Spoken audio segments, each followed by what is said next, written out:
বিস্তারিত সংবাদের সাথে রয়েছে দোলা ডলরেজ। শুরুতেই জানাবো সংবাদ শিরোনাম।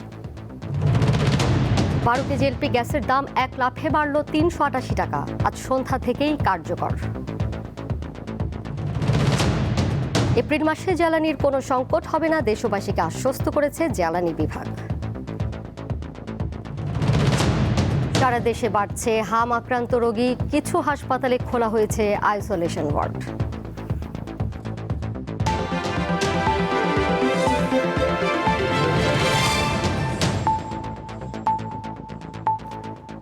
ভোক্তা পর্যায়ে এলপিজির দাম বাড়ানো হয়েছে। প্রতি কেজিতে বেড়েছে 32 টাকা 30 পয়সা। বৃহস্পতিবার নতুন দাম ঘোষণা করে বাংলাদেশ এনার্জি রেগুলেটরি কমিশন। ঘোষণা অনুযায়ী বাজারে সবচেয়ে বেশি ব্যবহৃত 12 কেজি এলপিজি সিলিন্ডারের নতুন দাম হয়েছে 1728 টাকা। গত মাসে দাম ছিল 1341 টাকা। এই হিসেবে 12 কেজিতে দাম বেড়েছে 388 টাকা। নতুন এই দাম আজ সন্ধ্যা থেকেই কার্যকর হবে। এর আগে ফেব্রুয়ারির শুরুতে 12 কেজি এলপিজির দাম নির্ধারণ করা হয় 1356 টাকা। এরপর এলপিজির আমদানি শুল্ক কমানোর পর 24 ফেব্রুয়ারি দাম সমন্বয় করে 15 টাকা কমিয়ে 1341 টাকা করা হয়।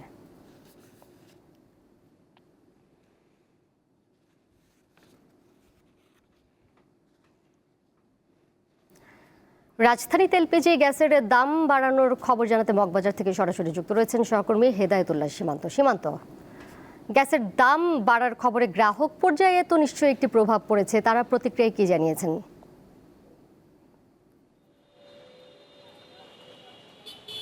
জি দোলা, আপনি যেমনটি বলছিলেন যে বিগত কয়েক মাস ধরেই যে এলপিজি সিলিন্ডারের সংকট দেখিয়ে বাজারে যে এলপিজির যে দাম বৃদ্ধি করেছিল ব্যবসায়ীরা, কারণ হচ্ছে তারা আন্দোলন করেছিল এবং পাশাপাশি কৃত্রিম সংকট দেখিয়ে এই যে দাম বাড়ানোর যে দাবি তুলেছিল ব্যবসায়ীরা, সেই দাবি এর প্রেক্ষিতে কিন্তু আজ বিইআরসি সেই সংবাদ সম্মেলনে সেই এলপিজি সিলিন্ডারের যে দাম বৃদ্ধি করেছিল, সেই দাম বৃদ্ধির কারণে কিন্তু গ্রাহক পর্যায়ে ক্ষোভের সৃষ্টি হয়েছে। তারা বলছেন এক লাফে 387 টাকা দাম বৃদ্ধি করা হয়েছে। এর আগে 12 কেজি সিলিন্ডারের দাম ছিল 1341 টাকা, সেটি এখন 1728 টাকা করা হয়েছে, যার কারণে কিন্তু এক লাফেই 387 টাকা যে গ্যাসের দাম বৃদ্ধি করেছে সরকার। সেই প্রেক্ষিতে ভোক্তাদের যে কপালে চিন্তার ভাঁজ এঁটেছে, কারণ হচ্ছে এর আগে তারা যে বিগত কয়েক মাস ধরে তারা বেশি দামি এলপিজি সিলিন্ডার ক্রয় করে আসছিল, অর্থাৎ 2000 থেকে শুরু করে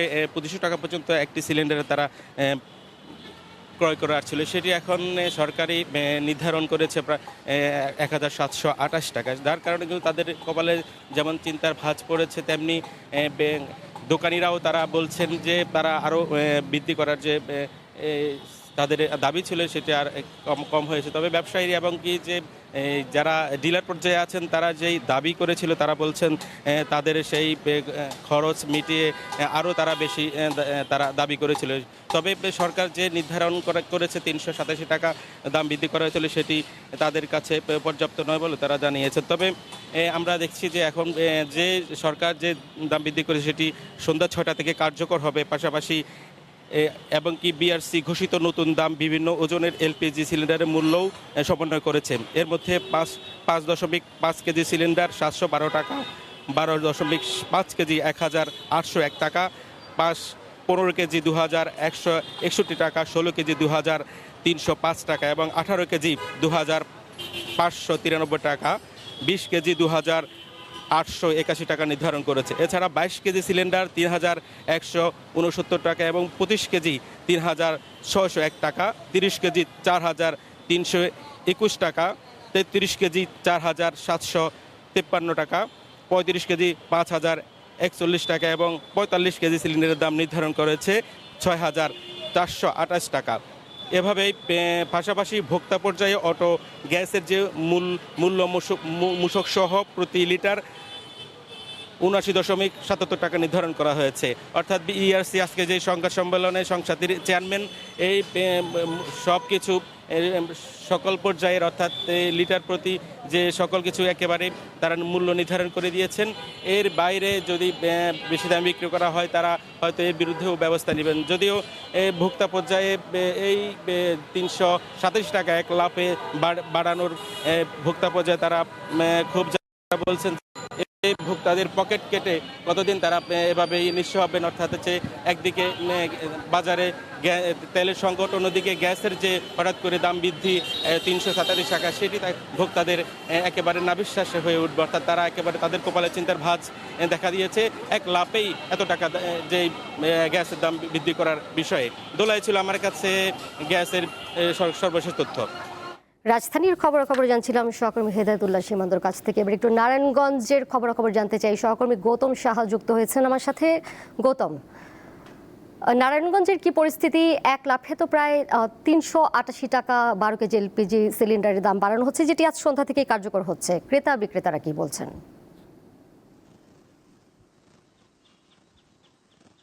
আজ বিআরসি যে এলপিজি গ্যাস রয়েছে 387 টাকা এক লাফে বাড়িয়ে দিয়েছে। অর্থাৎ গতকালের আগেও কিন্তু ছিল 1341 টাকা, যা আজ সরকারি রেটে বিক্রি করা হবে 1728 টাকা। তবে আমরা গ্রাহক পর্যায়ে চিত্রটি ভিন্ন দেখছি। নারায়ণগঞ্জের বিভিন্ন খুচরা বিক্রেতার দোকানে ঘুরে যে বিষয়টি চিত্র দেখছি, এখানে কিন্তু এলপিজি গ্যাস বিক্রি হচ্ছে 2000 থেকে 2200 টাকায়।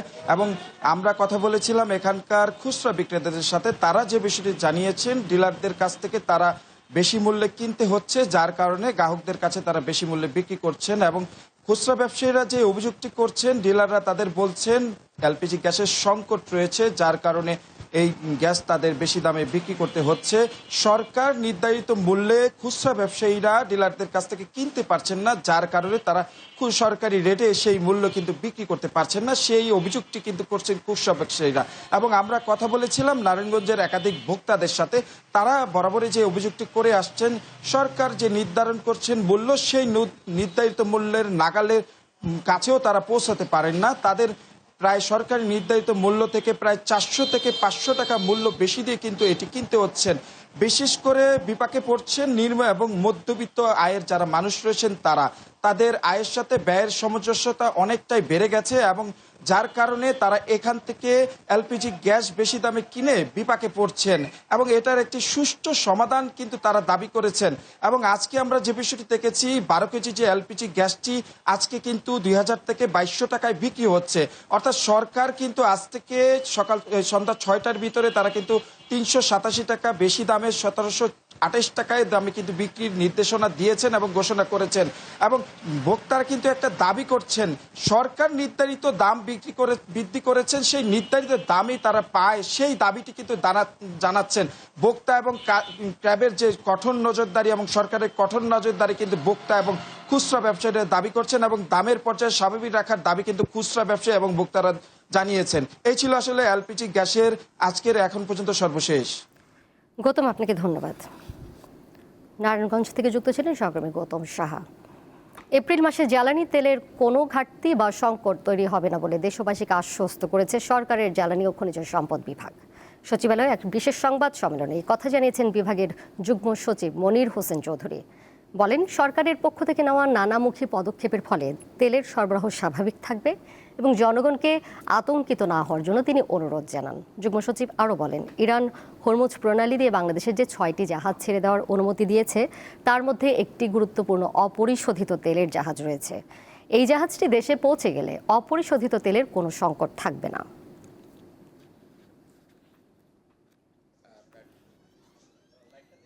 পেট্রোল এবং অকটেনের ক্ষেত্রে আমি আপনাদেরকে বলি যে আপনি যেটা জানতে চেয়েছেন, আমাদের আসলে আমি হিসাব করে দেখেছি যে আমাদের পর্যাপ্ত মজুদ আছে। আমরা আসলে মান্থলি প্ল্যান, বছরের প্ল্যানটা করতাম এবং মান্থলি এগুলো আনার কাজ করতাম। তো এখনও আমরা তাই করছি এবং কোনো সংকট ডিজেলের ক্ষেত্রেও নাই। এপ্রিল মাসটা আমরা পুরোপুরি নিরাপদ আছি। এদিকে রাজধানীর বেশিরভাগ ফিলিং স্টেশনে আজও মিলছে না জ্বালানি তেল। সকাল থেকে বেশিরভাগ পাম্পে গিয়ে ফিরে গেছেন গ্রাহকেরা। পাম্প কর্তৃপক্ষ বলছে, ডিপো থেকে যতটুকু তেল আসছে তা সরবরাহ করা হচ্ছে। গত এক মাস ধরেই দেশের ফিলিং স্টেশনগুলোতে গ্রাহকদের অপেক্ষা করতে হচ্ছে ঘন্টার পর ঘন্টা। মধ্যপ্রাচ্যের যুদ্ধ ছড়িয়ে পড়ার পর থেকেই বেশিরভাগ পাম্প তেল সরবরাহ বন্ধ রাখছে, ফলে তৈরি হচ্ছে দীর্ঘ গাড়ির লাইন। বৃহস্পতিবারও রাজধানীর ফিলিং স্টেশনগুলোতে ভিড় করেন হাজার হাজার গ্রাহক। অকটেন ও পেট্রোল ফুরিয়ে গেছে বলে চালকদের ফিরিয়ে দিয়েছে পাম্পগুলো। বিজয় সরণির একটি ফিলিং স্টেশনে বুধবার রাত থেকে লাইনে অপেক্ষায় থাকতে হয়েছে অনেককে। এই লাইনের কাছাকাছি চলে আসছি, কালকে রাত্রে 1টা বাজে ওই মহাখালী ব্রিজের নিচের থেকে লাইন ধরছি। মহাখালী রেলগেটেই আবার অবস্থান করে রাতের 1টা 20 বা 1:30 এরকম সময়। ওখান থেকে এখন বাজে 10:30। 9টি ঘন্টা লাইনে দাঁড়িয়ে তেলটা নিলাম। শাইন স্কুল থেকে আর এই পর্যন্ত আসলাম, এখন দেখেন কটা বাজে, 9 ঘন্টা চলতেছে। হাতে গোনা কয়েকটি ফিলিং স্টেশন তেল বিক্রি অব্যাহত রেখেছে। সংশ্লিষ্টরা জানিয়েছেন তেল পাওয়া সাপেক্ষে তারা গ্রাহকদের দিতে পারছেন। মূলত আমি এখানে আসছি সকাল 9:30টার দিকে, আর আমার বাসা মোহাম্মদপুরে। সেখানে আসাদ গেটে দুটো পেট্রোল পাম্পেই বাইকে তেল দিচ্ছে না। গ্রাহকের সংখ্যা বেড়েছে এবং সবাই জানে এখানে আসলে বলে যে ফুল ট্যাঙ্কি করার জন্য। আগে নিত কমাই নিত, যে মোটরসাইকেল ধরি 150, 200, 300 এর বেশি পাইতাম না, খুব কম সংখ্যা পাওয়া যেত যে ফুল ট্যাঙ্কি করে নেবে। কিন্তু এখন সবাই এটা নিয়েছে, সবাই ফুল নেয়। আপনি যাই দেখেন কেউ ফুল ট্যাঙ্কি ছাড়া নিচ্ছে না। রাজধানীর তেজগাঁও, বাড্ডা, গুলশান, উত্তরা, বনশ্রী, আসাদগেট, মিরপুর ও রমনা এলাকার বেশিরভাগ পাম্পে তেল সরবরাহ বন্ধ রয়েছে। দিলশা দানি, দীপ্ত সংবাদ, ঢাকা। এবারে সুনামগঞ্জ থেকে জ্বালানি তেল সংকটের খবরাখবর জানতে চাই। সহকর্মী জাকারিয়া আহমদ যুক্ত রয়েছেন আমার সাথে। জাকারিয়া, জেলার স্টেশনগুলোর চিত্র কেমন দেখছেন? ফিলিং স্টেশন মালিকরা কি বলছেন এবং গ্রাহকরা কি বলছেন? দুলা, আপনাকে বলে রাখি যে গতকাল রাতে Sylhet petrol pump association, owners অ্যাসোসিয়েশনের ডাকা ধর্মঘটের কিন্তু আমরা দেখেছি ধর্মঘটের সাথে সুনামগঞ্জ একাত্মতা পোষণ করে রাত থেকে তাদের জ্বালানি তেল এবং গ্যাস সরবরাহ বন্ধ রেখেছিল। আমরা দেখেছি সেই সংকটের কারণে, বন্ধ থাকার কারণে দুর্ভোগে পড়ে পরিবহন শ্রমিকরা কিন্তু তারা ক্ষিপ্ত হয়ে সড়ক অবরোধ করেছিলেন। সড়কের মধ্যে গাছ ফেলে 10:30 থেকে সকাল 11:30 পর্যন্ত দীর্ঘ 1 ঘন্টা তারা সড়ক অবরোধ করে আন্দোলন করছিলেন। তাদের কথা হয়েছে যে হঠাৎ করে কোনো নোটিশ ছাড়াই গ্যাস মালিক যারা রয়েছে সমিতি, তারা হঠাৎ করে গ্যাস সরবরাহ বন্ধ করে দিয়েছিল এবং তেল সরবরাহ বন্ধ করে দিয়েছিল, যার কারণেই কিন্তু তারা ঘণ্টাব্যাপী সড়ক অবরোধ করে রেখেছিলেন। পরবর্তীতে দীর্ঘক্ষণ অবরোধ থাকার পর প্রশাসনের হস্তক্ষেপে কিন্তু তারা অবরোধ থেকে সরে গেলেও আমরা দেখেছি বেলা 2টা পর্যন্ত কিন্তু তাদের এই ধর্মঘট পরিবহন সিএনজি স্টেশনের যে মালিকদের ডাকা ধর্মঘট, সেই ধর্মঘট বেলা 2টা পর্যন্ত কিন্তু চালু রয়েছিল। 2টার পর অর্থাৎ দীর্ঘ 14 ঘন্টা পর কিন্তু 2টা থেকে আবারও সুনামগঞ্জের স্টেশনগুলোতে জ্বালানি তেল এবং গ্যাস সরবরাহ করা শুরু হয়েছে। তো দীর্ঘক্ষণ বন্ধ থাকার ফলে কিন্তু সুনামগঞ্জের স্টেশনগুলোতে দীর্ঘ লাইন তৈরি হয়েছিল। আমরা দেখেছি অনেক গাড়িতে কিন্তু যাত্রী সহ তারা লাইনে দীর্ঘক্ষণ ছিলেন এবং দীর্ঘ 14 ঘন্টা পর আবার চালু হওয়াতে কিন্তু যে দীর্ঘ লাইন তৈরি হয়েছিল সেটি এখন পর্যন্ত রয়েছে। জ্বালানি তেল সরবরাহ করা স্বাভাবিক হলে কিন্তু দীর্ঘক্ষণ বন্ধ থাকাতে যারা রয়েছেন বাইকাররা যারা রয়েছেন তারা কিন্তু দীর্ঘ লাইনে তারা এখনো অপেক্ষা করছেন। এবং আরেকটি কথা যদি বলে রাখি, সুনামগঞ্জ হাওর বেষ্টিত এলাকা হলেও কিন্তু এখানে অনেকগুলো উপজেলাতে যাতায়াত করতে হয় একমাত্র মোটরসাইকেলে। তো এখানে 200 টাকা সর্বোচ্চ 300 টাকা করে তেল দেওয়াতে কিন্তু তারা বিপাকে পড়ছেন। তো সুনামগঞ্জ থেকে ধর্মঘট এবং অবরোধের সর্বশেষ এই ছিল আমার কাছে। দুলা, সুনামগঞ্জ থেকে যুক্ত ছিলেন সহকর্মী জাকারিয়া আহমদ। এবারে যাচ্ছি পরের প্রসঙ্গে। জেলা হাসপাতালগুলোতে বাড়ছে হাম রোগে আক্রান্তের সংখ্যা। এদের বেশিরভাগই শিশু। কয়েকটি হাসপাতালে খোলা হয়েছে আইসোলেশন ওয়ার্ড।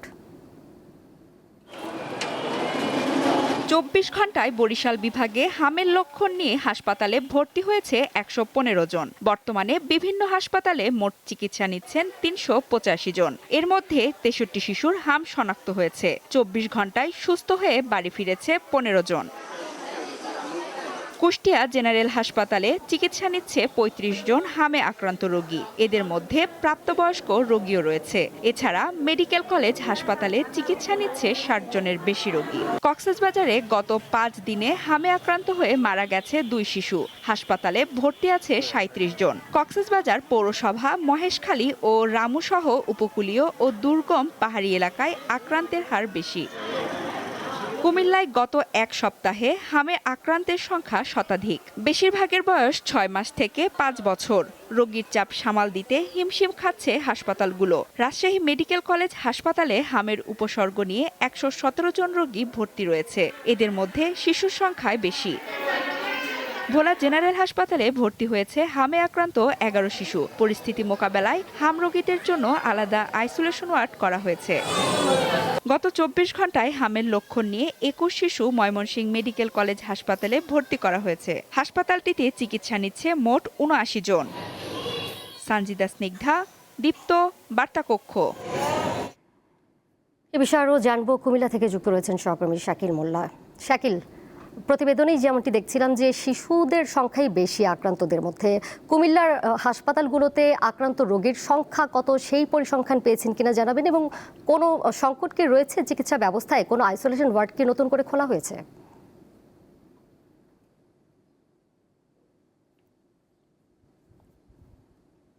জি দোলা, আপনি যেমনটি বলছিলেন কুমিল্লা কিন্তু দিন দিন আসলে হাম আক্রান্ত সংখ্যা বেড়েই চলেছে। আসলে এই পর্যন্ত কিন্তু শতাধিক শিশু হামে আক্রান্ত হয়েছে। গত 24 ঘন্টার চিত্র যদি আমরা বলি সেটা কিন্তু দেখা যাচ্ছে ভয়াবহ আকার ধারা করেছে। গত 24 ঘন্টায় 37 জন রোগী কিন্তু কুমিল্লার বিভিন্ন হাসপাতালে কিন্তু এই হামের উপসর্গ নিয়ে ভর্তি হয়েছে। কুমিল্লার জেনারেল হাসপাতাল সহ 17টি উপজেলা হাসপাতালে কিন্তু একই সাথে কিন্তু হামের আইসোলেশন সেন্টার খোলা হয়েছে। আমি কথা বলেছিলাম যারা সিভিল সার্জনের সাথে, তিনি যেমনটি বলছেন যে কুমিল্লায় 1,57,000 শিশু কিন্তু রয়েছে, যার মধ্যে মাত্র লক্ষাধিক শিশু কিন্তু টিকার আওতায় এসেছে। বাকি শিশু কিন্তু টিকার আওতায় এখনো আসেনি, যে কারণে কিন্তু হামের সংখ্যা বেড়ে চলছে। বিশেষ করে 6 থেকে 5 বছরের বয়সী শিশুরা কিন্তু বেশি আক্রান্ত হচ্ছে। বিশেষজ্ঞ চিকিৎসক যারা রয়েছে তারা যেমনটি বলছেন যে যারা হামের উপসর্গ নিয়ে হসপিটালে আসছেন তারা আসলে বেশিরভাগই শিশু, তারা নমুনা সংগ্রহ করছেন এবং পরীক্ষার জন্য ঢাকায় পাঠানো হচ্ছে। ঢাকা থেকে রিপোর্ট আসা পর্যন্ত কিন্তু প্রায় 1 সপ্তাহ সময় লেগে যায়, যে কারণে আসলে অনেকেই কিন্তু সুস্থ হয়ে বাড়ি ফিরে গেছেন। আর যারা ভয়াবহ আকৃতিতে আক্রান্ত হয়েছেন তারা কিন্তু আসলে চিকিৎসা নিচ্ছেন। সব মিলিয়ে বলা যায় যে কুমিল্লা হামের ভয়াবহ আকার ধারণ করেছে। পাশাপাশি হসপিটালগুলোতে কিন্তু আইসোলেশন সেন্টার খোলা হয়েছে। এই ছিল কুমিল্লা থেকে আমার কাছে সর্বশেষ। শাকিল, আপনাকে ধন্যবাদ। কুমিল্লা থেকে জানাচ্ছিলেন সহকর্মী শাকিল মোল্লা। প্রধানমন্ত্রী তারেক রহমানের সঙ্গে বাংলাদেশ পূজা উদযাপন পরিষদের কেন্দ্রীয় কমিটির একটি প্রতিনিধি দল সৌজন্য সাক্ষাৎ করেন। বৃহস্পতিবার প্রধানমন্ত্রীর কার্যালয়ে সাক্ষাৎ অনুষ্ঠিত হয়। সাক্ষাৎ সংগঠনটির সাধারণ সম্পাদক সন্তোষ শর্মা বলেন, হিন্দু সম্প্রদায়ের বিরুদ্ধে করা মিথ্যা মামলা প্রত্যাহারের আশ্বাস দিয়েছেন প্রধানমন্ত্রী। তিনি আরও বলেন, হিন্দু সম্প্রদায়ের সমস্যা নিয়ে আলোচনা হয়েছে, পর্যায়ক্রমে সকল সমস্যা সমাধানের আশ্বাস দিয়েছেন প্রধানমন্ত্রী।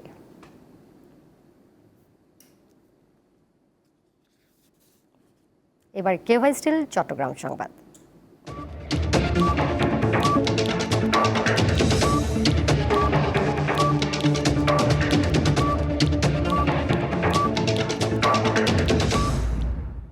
চাঁদাবাজি এবং মাদকের বিরুদ্ধে জিরো টলারেন্স ঘোষণা করেছেন Chattogram metropolitan police commissioner Hasan Mohammad Shawkat Ali. বিকেলে সিএমপির মিডিয়া সেন্টারে সাংবাদিকদের সাথে মত বিনিময়ে তিনি কথা বলেন। দায়িত্ব নেওয়ার পর সাংবাদিকদের সঙ্গে আলাপকালে তিনি জানান, যে কোনো অপরাধ দমনে সিএমপি সর্বোচ্চ কঠোর হবে, কোনো ধরনের ছাড় দেওয়া হবে না। অপরাধীদের বিরুদ্ধে নিয়মিত অভিযান পরিচালনা করা হবে বলেও উল্লেখ করেন তিনি। হামের প্রকোপ না কমা পর্যন্ত স্কুল বন্ধ রাখার নির্দেশনা চেয়ে হাইকোর্টে রিট হয়েছে। সেই সঙ্গে সম্প্রতি দেশে হামের কারণে 47 শিশু মৃত্যুর ঘটনায় উচ্চ পর্যায়ের তদন্ত কমিটি গঠনের নির্দেশনা চাওয়া হয়েছে। সকালে সুপ্রিম কোর্টের আইনজীবী লুৎফে জাহান পূর্ণিমা এই রিটটি করেন। এতে স্বাস্থ্য মন্ত্রণালয় সহ সংশ্লিষ্টদের বিবাদী করা হয়েছে। রিটে মৃত্যুর সংখ্যা, সংক্রমণ, টিকাদানের হার ও টিকার প্রাপ্যতা সহ পূর্ণাঙ্গ প্রতিবেদন দাখিলের নির্দেশনা চাওয়া হয়। পাশাপাশি টিকাদানে ঘাটতি, সরবরাহ সংকট ও দেরির কারণ খুঁজতে স্বাধীন তদন্তের দাবিও জানানো হয়েছে।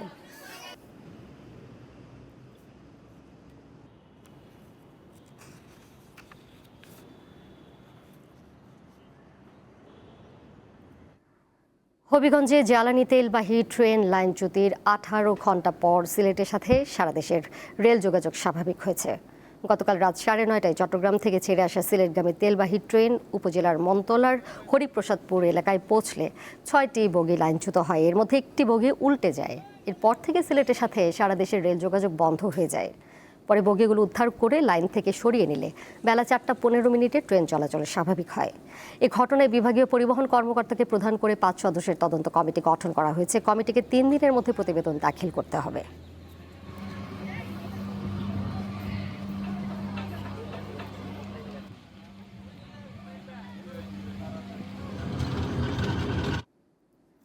আন্তর্জাতিক প্রসঙ্গ। ইরান যুদ্ধের মূল কৌশলগত লক্ষ্যগুলো প্রায় সম্পন্ন এবং আগামী 2 থেকে 3 সপ্তাহ ইরানে কঠোর হামলার মাধ্যমে দ্রুত যুদ্ধ শেষ করা হবে বলে জানিয়েছেন যুক্তরাষ্ট্রের প্রেসিডেন্ট ডোনাল্ড ট্রাম্প। যুক্তরাষ্ট্রের স্থানীয় সময় বুধবার রাতে জাতির উদ্দেশ্যে টেলিভিশন ভাষণে ট্রাম্প আরও বলেন, যুক্তরাষ্ট্র এরই মধ্যে ইরানের নৌবাহিনী, ড্রোন ও ব্যালিস্টিক ক্ষেপণাস্ত্র সক্ষমতাকে ধ্বংসস্তূপে পরিণত করেছে। আলোচনার মাধ্যমে সমাধান না হলে আবারও ইরানের বিদ্যুৎ কেন্দ্রগুলোতে কঠোর হামলার হুমকি দেন তিনি। এদিকে ইরানে যুক্তরাষ্ট্রের হামলায় লারেস্তান ও মিয়ানের হতে 9 জন নিহত হয়েছে এবং অঞ্চলগুলোর বিমানবন্দর ও জেটির ক্ষতি হয়েছে। এছাড়া তেহরানের শতাব্দীর প্রাচীন একটি চিকিৎসা গবেষণা কেন্দ্র হামলায় ব্যাপক ক্ষতি হয়েছে। এছাড়া তেহরানে যুক্তরাষ্ট্র ইসরায়েলের হামলায় ইরানের সর্বোচ্চ নেতার জ্যেষ্ঠ উপদেষ্টা ও সাবেক পররাষ্ট্রমন্ত্রী কামাল খারাজি গুরুতর আহত হয়েছেন এবং তার স্ত্রী নিহত হয়েছেন বলে জানিয়েছে ইরান। জবাবে ইসরায়েলের মধ্যাঞ্চলে 11টি ক্ষেপণাস্ত্র ছুড়েছে ইরান।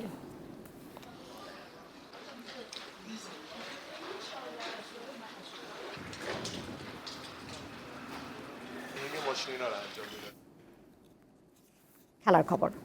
এশিয়ান গেমসে বাছাই পর্বে চাইনিজ তাইপেকে 4-3 গোলে হারিয়ে শুভ সূচনা করেছে বাংলাদেশ জাতীয় হকি দল। ব্যাংককের Royal Thai air force hockey মাঠে যদিও শুরুতে গোল হজম করে বাংলাদেশ দল, সেখান থেকে ঘুরে দাঁড়িয়ে শেষ পর্যন্ত 4-3 ব্যবধানের লড়াইয়ে জয় নিশ্চিত হয় বাংলাদেশের। জোড়া গোল করেন আশরাফুল ইসলাম, অন্য 2টি গোল করেন আমিরুল ইসলাম ও দিন ইসলাম। আগামীকাল নিজেদের দ্বিতীয় ম্যাচে শ্রীলঙ্কার মুখোমুখি হবে বাংলাদেশ। বাছাইয়ে 9 দলের মধ্যে শীর্ষ 6 দল এশিয়ান গেমসে খেলার সুযোগ পাবে। প্রতিযোগিতা শেষ হবে 10 এপ্রিল। এবছরের সেপ্টেম্বরে জাপানে হবে এশিয়ান গেমসের 20তম আসর।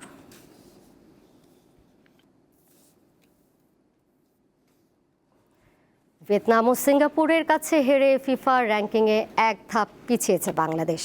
ফিফা মার্চ উইন্ডোতে প্রীতি ম্যাচে ভিয়েতনাম ও এশিয়ান কাপ বাছাইয়ে সিঙ্গাপুরের কাছে হেরেছে লাল সবুজরা। 2 হারে বাংলাদেশের পয়েন্ট কমেছে -9.81। তাতে র্যাঙ্কিংয়ে 180 থেকে 181 নম্বরে নেমেছে বাংলাদেশ। সিঙ্গাপুরের বিপক্ষে ম্যাচ শেষে বুধবার দেশে ফিরেছে তারা। জামালরা ঢাকায় এখন ঘরোয়া লিগে ব্যস্ত সময় কাটাবেন।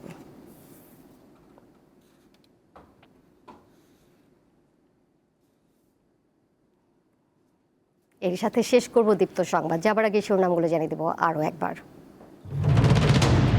12 কেজি এলপি গ্যাসের দাম 1 লাফে বাড়ল 388 টাকা, আজ সন্ধ্যা থেকেই কার্যকর। এপ্রিল মাসে জ্বালানির কোনো সংকট হবে না, দেশবাসীকে আশ্বস্ত করেছে জ্বালানি বিভাগ। সারা দেশে বাড়ছে হাম আক্রান্ত রোগী, কিছু হাসপাতালে খোলা হয়েছে আইসোলেশন ওয়ার্ড।